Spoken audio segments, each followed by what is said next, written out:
we are learning new details about the injuries suffered by acclaimed author Salman Rushdie after a man rushed on stage and began stabbing him multiple times. As you can see from this video, it's very alarming.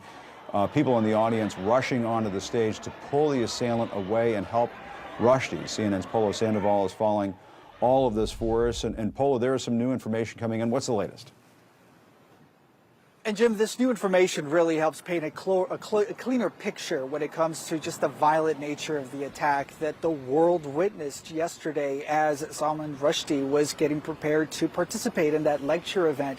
Some brand new details from our colleague Nikki Brown, who's reporting from inside a Chautauqua County courthouse now, telling us more about the extent of his injuries. Prosecutors that are overseeing charges against the 24-year-old suspect from New Jersey believed to be responsible now telling us that that they believe that the 75-year-old was stabbed at least 3 times in the neck, 3 stab wounds to the neck, 4 to his stomach, a puncture wound to his right eye, which the district attorney says he may lose because of the extent of the injuries and the damage is there, and a laceration to his thigh as well. So again, this really paints an even clearer picture of just the extent of the injuries and the extent of the violence that we saw just play out yesterday on stage here. As for the suspect, Hadi Batari, has been identified by New York State Police as a 24-year-old New Jersey man. He was immediately apprehended by authorities that were on the scene.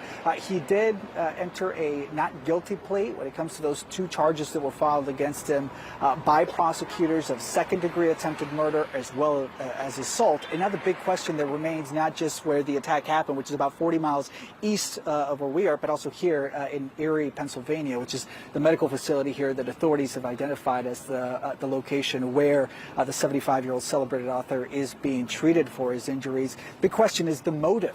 Certainly no secret that he had been living under the constant threat of death after the publication of the Satanic Verses in 1988. It was a publication that eventually led to that religious decree that was issued by Iranian officials that was calling for the death of the author, and it was one that was basically reaffirmed as recently as 2017.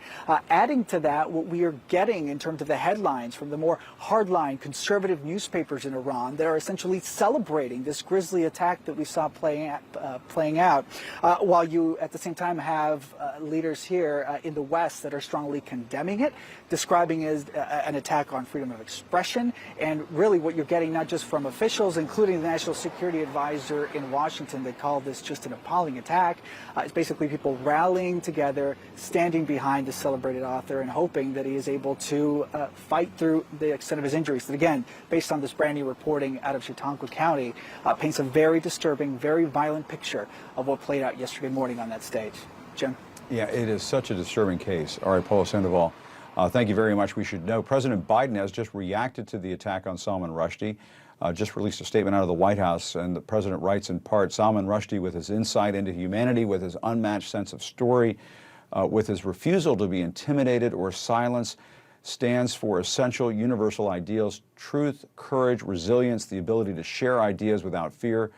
These are the building blocks of any free and open society, and today we reaffirm our commitment to those deeply American values in solidarity with Rushdie and all those who stand for freedom of expression. CNN's Jumana Karadshe, joins me now from Jordan. Jumana, Rushdie has been living under a religious decree calling for his death for decades. How is Iran reacting to this attack? Well, Jim, we've not had official reaction yet from Iran or any major Muslim country, really. I think when the news broke yesterday, I can tell you, being here in this region, I think there was a lot of surprise because a lot of people feel that the issue of Salman Rushdie is something of the past. This is an issue that was in focus back in the late 80s and the 90s. And you have so many, especially the younger generations, who hadn't really heard even of Salman Rushdie Rushdie and the Satanic Verses. So a lot of surprise, especially when you talk about the suspect, an attacker who's 24 years old, who wasn't even born when the Satanic Verses was published. But of course, now all eyes are on Iran, a country that some blame for inciting. We've certainly heard that from the Israeli Prime Minister Yair Lapid in the last hour or so, tweeting his country's condemnation of this attack. And he's also saying that it is the regime in Iran that he described as an extremist regime in Tehran that led the incitement for decades against Salman Rushdie. Of course, as you know very well, Jim, back in 1989, it was Ayatollah Khomeini at the time who issued that religious decree, that fatwa calling for the killing of Salman Rushdie. And then, it did seem during the 90s that the Iranian regime at the time had softened its stance, that it may have backtracked on that fatwa. But again, 2017 and 19, the current supreme leader, Khamenei, saying that this is still in place, that it is still valid. And while we've not had any official reaction from the Iranians, what we have seen is some reaction on social media. And then you've also got Iranian hardline publications, a couple of newspapers, one publishing